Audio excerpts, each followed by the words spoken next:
So for a long time, I used to think that failing to find a big enough customer problem worth solving was the top reason why startups fail.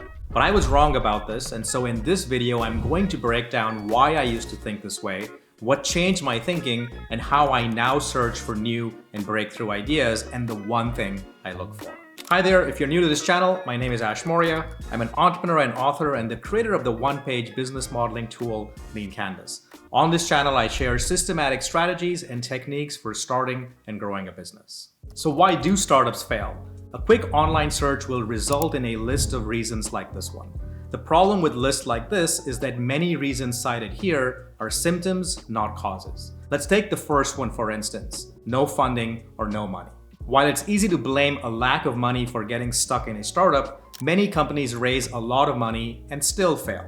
Many bootstrap companies start with very little capital and become massively successful, and so money by itself does not cause success. At the core of every successful product is building something people want, which is why I used to think that solving a big enough customer problem was the key to success. But then I ran into this TED Talk by Bill Gross a few years ago, and it changed my thinking completely.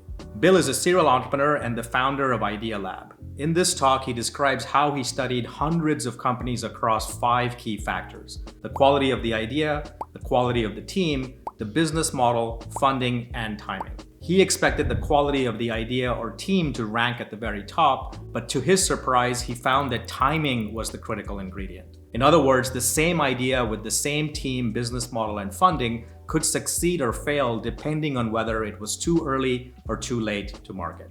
After listening to this talk, I looked back through my past products and could certainly see that 2 of my products suffered from being very early to market, while the one that instantly took off did have great timing. In 2002, I launched my first product, 6 Degrees, which was a social networking product even before the term existed.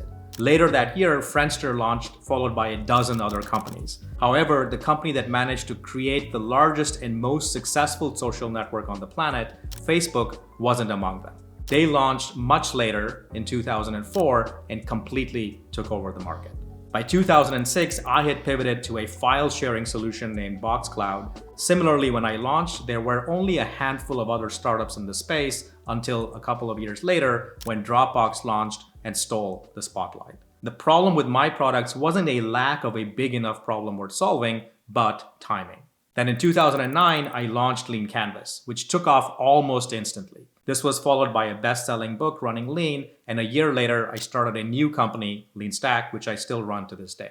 In hindsight, you could say that Lean Canvas and Running Lean benefited from good timing. I launched both of these products at the tipping point of the Lean startup movement, which undoubtedly played a significant role in their success. Now, this pattern isn't just limited to these products. You can see it at work in all these companies too. None of these companies were first to market for the products that made them successful. Google didn't introduce the first search engine, Ford didn't build the first automobile, and Tesla didn't build the first electric car. None of these companies were first movers, but fast followers with better timing. Now, while I was starting to see that timing was a plausible explanation for startup success, something still bothered me. Timing an idea requires being in the right place at the right time.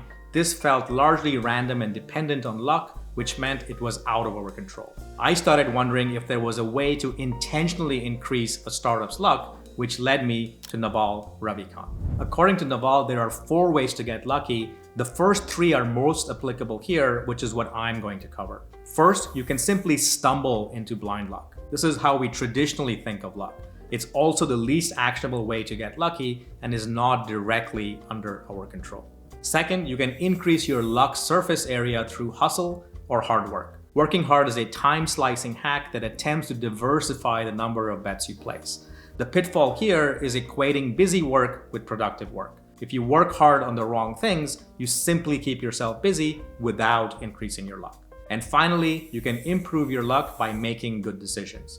Think of this as working smarter versus working harder. You do this by investing your time in the right things that stand to drive the biggest impact and ignore everything else. Not unsurprisingly, this was the approach that caught my interest. Working smarter versus harder on a startup idea means prioritizing what's riskiest, not what's easiest about your idea first, then tackling those riskiest assumptions as quickly and early as possible, and finally using that learning to double down on the idea or pivot it to something better. The timing of an idea is one of those riskiest assumptions, and instead of simply hoping that your idea is well-timed, you can instead take control and test the timing of your idea before going all in. So how much time do you need to do that? After much trial and error, I have found that if you truly make that a priority, you can test the timing of any idea within a 90-day time box. Explicitly time-boxing an idea to 90 days holds you and the idea accountable and keeps you from wasting precious time on an idea whose time hasn't yet come. And instead focus your resources on finding well-timed ideas. When you test ideas in 90-day cycles rather than 1 year or 2 year cycles, you move quickly across many different ideas, significantly increasing your luck surface area. I have another video I've linked here that covers this in more detail if you're interested. Next, let's cover how you test the timing of an idea in just 90 days. I have found that a well-timed idea has 3 essential ingredients that need to come together: inflection, impact, and insight. Think of inflection as an external triggering event that signals the potential of a new idea whose time has come. Every successful idea rides on the shoulders of one or more inflections. It's easy to find many examples of technology inflections such as the steam engine, the internet, or now AI, but inflections aren't limited to the introduction of new technologies. Regulatory changes, climate change, and even black swan events like the pandemic are all examples of inflections that create openings for new ideas to take hold. So identifying one or more inflections is the first ingredient. The next is measurable impact. No matter the promise of an inflection, people tend to ignore inflections until there are real stakes at play. Climate change is an excellent illustration of this. We have been aware of climate change for decades, but only now are people all over the world witnessing undeniable and measurable impacts on weather patterns, which is a necessary ingredient for behavior change. Stakes can be positioned as aspirational gains like improved productivity, or unbearable pains like being left behind if you don't act. And yes, stakes or impact are synonymous with a big customer problem worth solving. This is what I used to think was the most crucial ingredient, but impact alone without an inflection is often a non-starter. That said, most startup founders end up sharing similar inflections, and many also manage to find positive and negative impacts of these inflections. But what truly separates successful founders is the third ingredient: insight.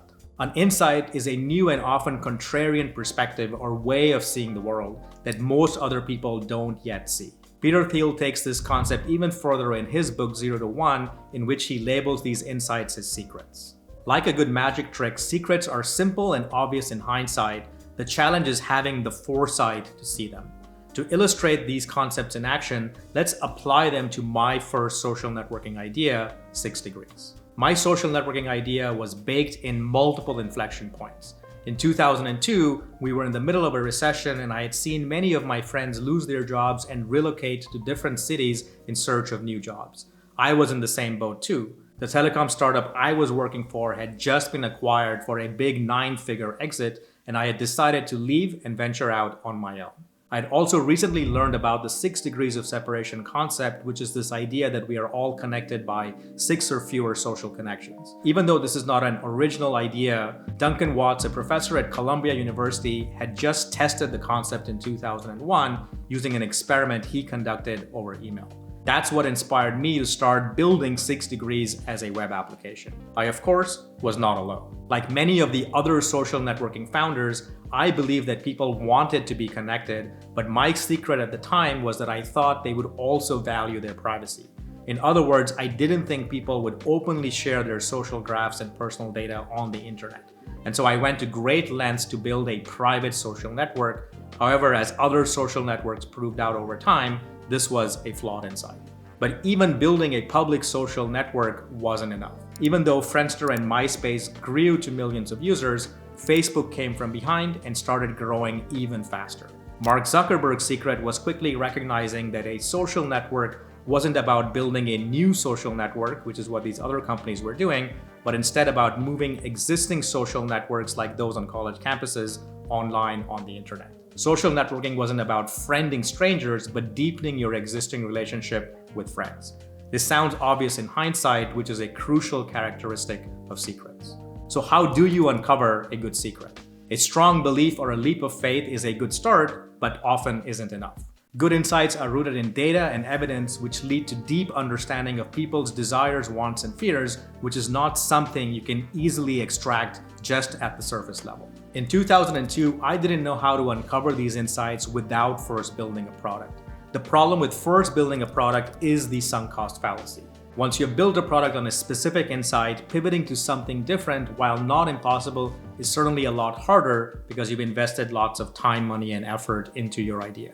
Today, however, we have learned many new strategies and tactics for not only uncovering good insights, but also testing them before going all in. If you're interested in learning how, then you should watch this next video. Don't start with an MVP. Thanks for watching, and until next time, take care.